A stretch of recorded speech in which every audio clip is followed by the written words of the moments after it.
ଆପଣ ଦେଖୁଛନ୍ତି training centre skilling centre ଏଠି ପିଲାମାନେ ଅଛନ୍ତି ପିଲାମାନଙ୍କର ତାଙ୍କୁ 3 ମାସ ଏଠି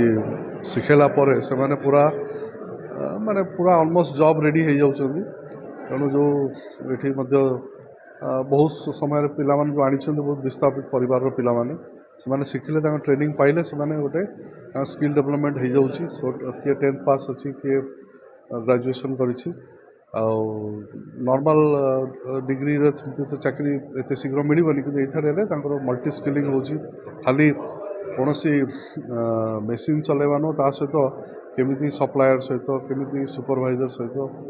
केमी अन्य लोक सहित व्यवहार करेंगे ता ट्रेनिंग दिखाई से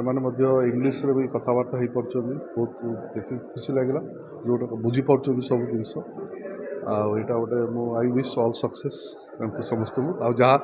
किसी दरकार पड़े आम सरकार तरफ साहय करूँ।